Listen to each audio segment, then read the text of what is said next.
Hello everyone, welcome to chapter 3 of the foundation course in English grammar. In the last chapter, we had dealt with the types of nouns. We discussed the 11 types of nouns, and in that the last type of noun was plural noun. And we had also discussed that plural nouns, there are several rules related to pluralization of nouns, and as a result of which plural nouns in itself will require a dedicated chapter. So, we have brought this chapter 3 entirely dedicated to plural nouns and the 16 rules for pluralization of nouns. So, let us see the rules one by one. Rule 1.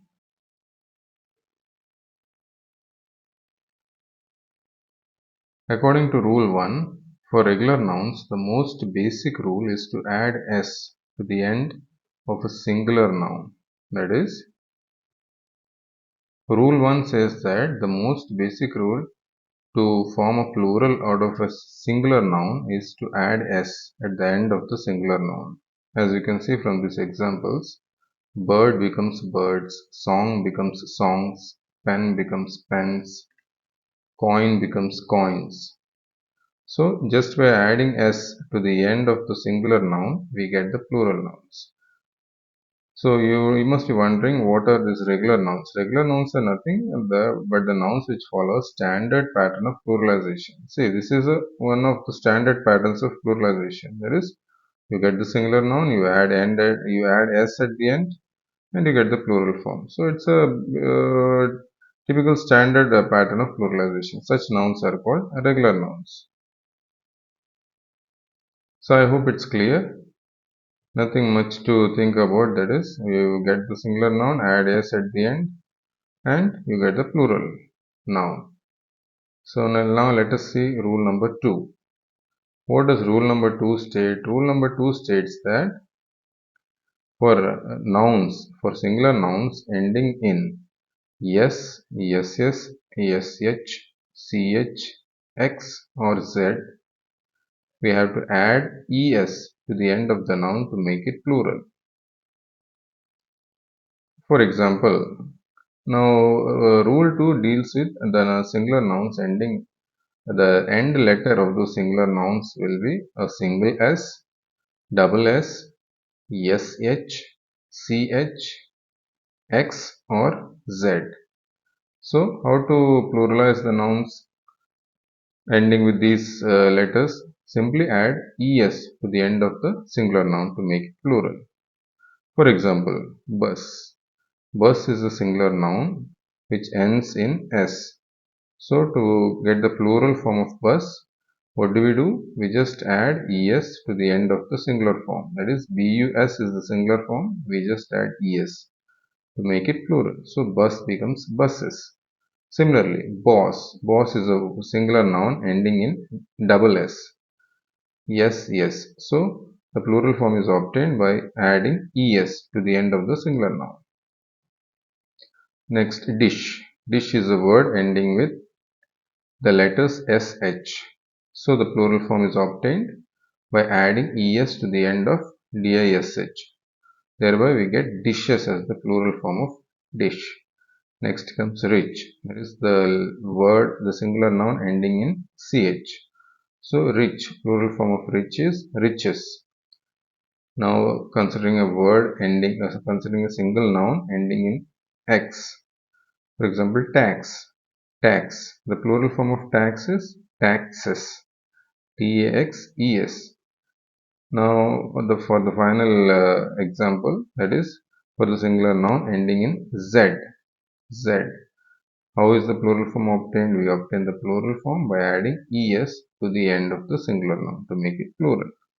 So, here rule 2 states that by adding es at the end of the singular noun containing s, ss, sh, ch, x or z at the end, we can obtain the plural form of these singular nouns. I hope this is clear. Now coming to rule number 3. What does rule number 3 state? Rule number 3 deals with the nouns ending in F or FE. So in either of the two cases, the plural form of the singular noun is obtained by changing the F to V and then adding es to the end. So in rule 2 we saw adding es gives us the plural form of the singular noun. Now in this case, for instances where the singular noun ends in f or fe, for example knife, wife, loaf, leaf, these are some of the singular nouns ending in f or fe. So how do you obtain the plural form of these nouns? Simply changing this F to V. That is knife, the F is changed to V and adding ES after that at the end. So knife becomes KNIFE, knife becomes KNI. Instead of F, we will change it to V and then add ES at the end. So knife becomes knives. Wife becomes wives. Loaf, a loaf of bread. Loaf becomes loaves. Leaf becomes leaves. So this is also quite clear from the explanation, I suppose. Now coming to rule number 4. Rule number 4 deals with the nouns ending in Y and the letter before the Y is a consonant. So what are consonants in English grammar? Other than A, E, I, O, U.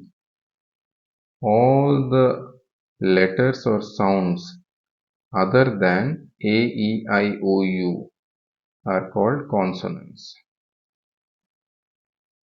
So, what does this mean? First of all, the singular noun should end in Y. Okay, singular noun should end in Y. And the second condition is the letter before the Y is a consonant. So, from these examples, you can see before Y it's D. D doesn't come. D doesn't constitute a vowel. So, in the second case, Y, before Y, B. B is a consonant. Story, Y, ending in Y, before Y, it's an R. R is a consonant. Here also before Y, R. Here also before Y, R. In fly, before Y, it's L. L is also a consonant. Similarly, here also before Y, it's L. L is a consonant. Also in the case of pony, before Y, it's N. N is also a consonant.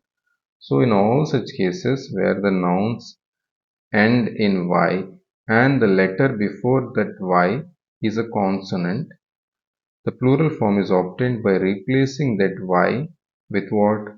Replacing this Y with IES. So candy becomes CANDY, candy becomes CAND, Y is replaced with IES. So candy becomes candies, baby becomes babies, story becomes stories, fairy becomes fairies, country becomes countries, fly becomes flies, reply becomes replies, pony becomes ponies.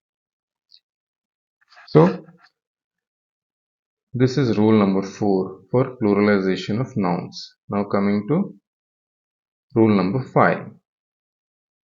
What does rule number 5 says? In rule number 4 we saw that all those singular nouns ending in Y and the letter before Y is a consonant. Now rule number 5 deals with nouns ending in Y and the letter before the Y is a vowel. What are vowels? A, E, I, O and U. These are vowels. So before Y, if any of these letters appear in a word, then how the plural form is obtained? The plural form is obtained by simply adding an S at the end. Just add an S at the end of the singular noun. This is just like similar to rule 1, but the condition is the singular noun should end in Y and the letter just before Y should be a vowel. So just add an S at the end. of the singular noun. So boy becomes boys, toy becomes toys, day becomes days, guy becomes guys, ray becomes rays, story becomes stories, employee becomes employees, joy becomes joys. So that's all about rule number 5. Now rule number 6. Rule number 6 is slightly different. What does rule number 6 say? For nouns ending in O, the plural form is obtained by adding es in the end.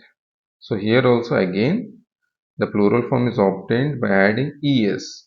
But like in the case of knife and wife and loaf, we are not replacing any letter with es. That is, we are not replacing the letter f with some other letter like V and then adding es, but instead straight away whatever is the singular form of the word, to that we are adding es in the end. So for the single, what does rule number 6 say? Rule number 6 says for nouns ending in O. For example, tomato, potato, buffalo, hero. These are all the singular nouns ending in O. The plural form is obtained by simply adding es at the end. So tomato becomes tomatoes, potato becomes potatoes, buffalo becomes buffaloes, hero becomes heroes. This is also quite simple. So now let's look at rule number 7. What does rule number 7 say? Rule number 7 says if the end letter O is preceded by a vowel, the plurals are obtained by adding s only at the end. So what does it say? If the end letter O of the if the end letter is O of the singular noun, for example, bamboo, the end letter is O, radio, the end letter is O, studio, the end letter is O. So in such a case, if the end letter is preceded by a vowel, for example, O is a vowel, here in radio, I is a vowel, in studio also I is a vowel. So the plural form is obtained by simply adding an S at the end. So bamboo becomes bamboos, radio becomes radios, studio becomes studios. So that's it about rule number 7.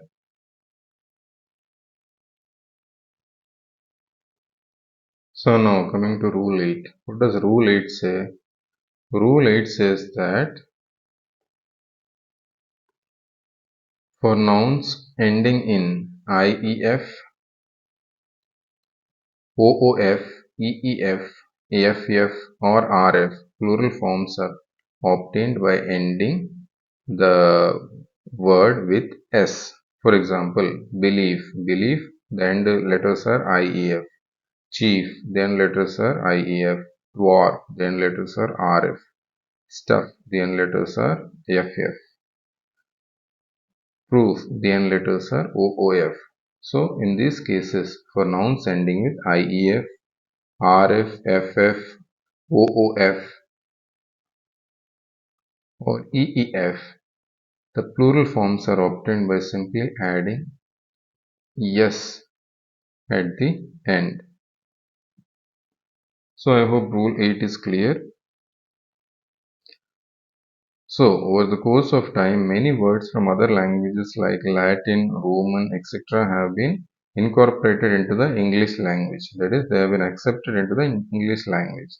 So such words form the irregular nouns, and the rules of pluralization are different from those of regular nouns. So for irregular nouns, which are the irregular nouns? Irregular nouns are the words which are imported from other languages. So those are called as irregular nouns, and their rules of pluralization are different from those of regular nouns. For example, now rule number 9. Rule number 9 is one such rule. So what does rule number 9 say? For nouns ending in US, the plural ends in I. This is quite simple. I mean, you may be aware of so many examples, and you see the examples, you will definitely understand it more clearly. For example, cactus. Cactus, the noun is ending with US. So plural form is obtained by simply changing this US to I. Fungus. Fungus ends with US. The plural form fungi is obtained by simply changing this US to I.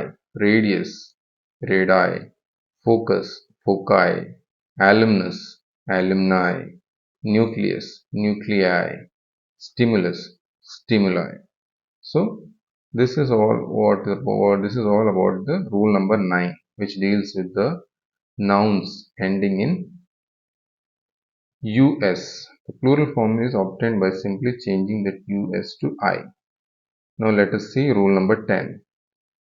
Rule number 10, what does it say? Rule number 10 says that for nouns ending in IS, the plural ends in ES. For example, consider these examples: analysis, oasis, crisis, ellipsis, diagnosis, thesis. So in all these words, the end letters are IS, IS, IS, IS, IS, IS. So wherever the singular nouns are ending in IS, the plural form is obtained by changing that IS to ES. It's as simple as that. So analysis becomes analysis, oasis becomes oasis, crisis becomes crisis, ellipsis becomes ellipsis, diagnosis becomes diagnosis, thesis becomes thesis. So this is all about rule number 10. Now coming to rule number 11. What does rule number 11 say? For nouns ending in ON, the plural ends in A. These are very rare words, but you might have come across whenever you read English literature. For example, phenomenon is a word ending in ON. What is the plural form of phenomena or phenomenon? That is phenomena. Phenomena, how is it obtained? By replacing the last letters ON with A. That is phenomenon becomes phenomena. Criterion. Criterion is the singular word criterion. The plural form of criterion becomes criteria. That is again ending with the last letters ON replaced by A. We usually use this word criteria regularly, but most of us may not be aware that the word criteria is a plural form of criterion.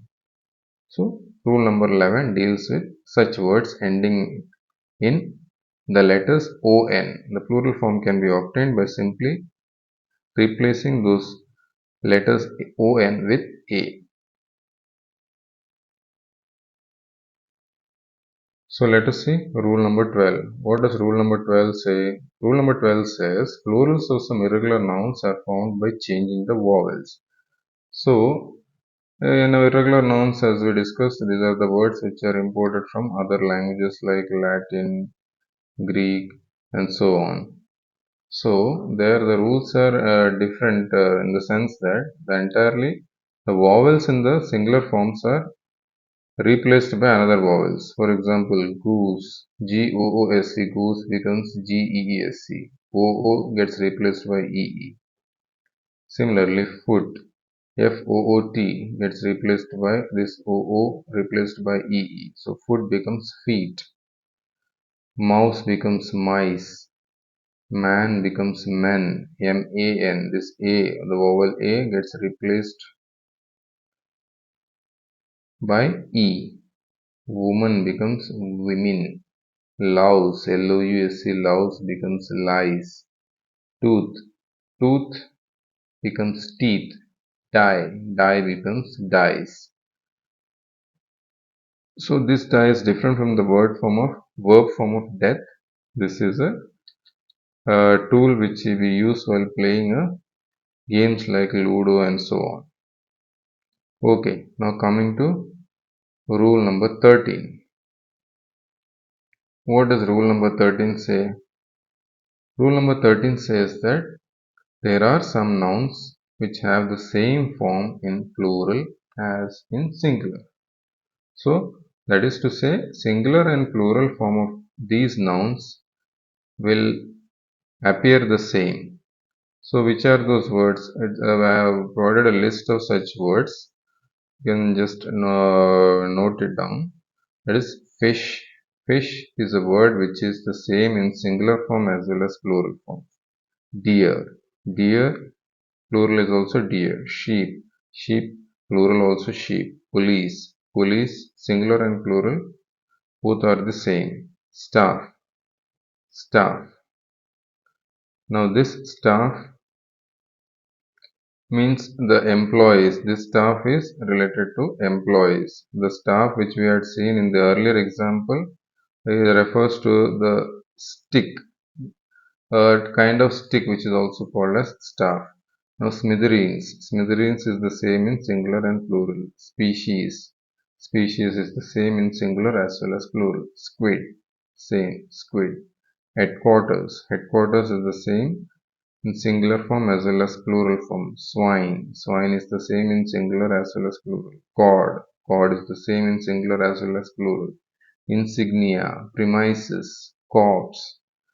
Crossroads. Reindeer. Corpse. Crossroads. Means. Series. Yeah, I know this crossroads has got repeated and even corpse. So I apologize for the error. But anyway, corpse, crossroads, means, series. So these are some of the nouns which will be which will appear the same in singular as well as plural forms. Now coming to rule number 14. Rule number 14 deals with the nouns that have only plural forms. That is, some nouns in English exist only in plural forms. That is, they always end in s or es. So, which are those examples? Like pants. So, the speciality of these nouns is the nouns that come in pairs or contain two parts. So, those are usually the nouns that you appear only in plural forms, like pants. Pants will always be uh, in plural form only. We won't say pant, shorts, shorts, tweezers, tongs, trousers, shoes. Shoes also will always be referred in plural form only. Jeans, jeans, slippers, eyeglasses, binoculars, pliers, pajamas, dungarees, leggings, scissors. So these are specific words, and we should remember these words to remember this rule number 14. Now coming to rule number 15. Nouns that are not a pair or do not contain two parts but always used in plural form. So there are some words in English language which do not contain two parts but they are always used in plural form. For example, savings, thanks, goods, greetings. So these are some of the rare words which are always used in plural form. So that is what is dealt with in rule number 15. Now rule number 16. Rule number 16 is also another version of rule number 15. That is plural nouns used only in singular form. Okay. Here what did we say? That although these nouns do not contain two parts or they are not a pair, but even then it is in plural form. Now what does rule number 16 say? Although they look like plural, but they are actually mean singular form. For example, there are certain nouns in English that look like plural nouns but are treated as singular. Like, what are those nouns? Like academic subjects and classes, like mathematics, physics, economics, and diseases like measles, mumps, and words like news. So these rule number 16 and 15, it is better to memorize it because these are exceptional rules. Exceptional rules in the sense these are not the general rules which which we can associate with a lot of examples. So plural nouns used only in singular forms, which are the names of academic subjects and classes like mathematics, physics, economics, and names of certain diseases like measles, mumps, and words like news. News you will always find in plural form only. There is no singular form for news. Similarly for mumps, measles, economics, physics, mathematics, and so on. So in short, these are the 16 rules that are applicable for obtaining the plural forms of singular nouns. I hope I have been able to give you a clear understanding of all these rules. If anyone is facing any difficulty or having any queries or any doubts regarding these rules, you may simply post it in the comment section and we'll be more than happy to reply to your queries. Thank you.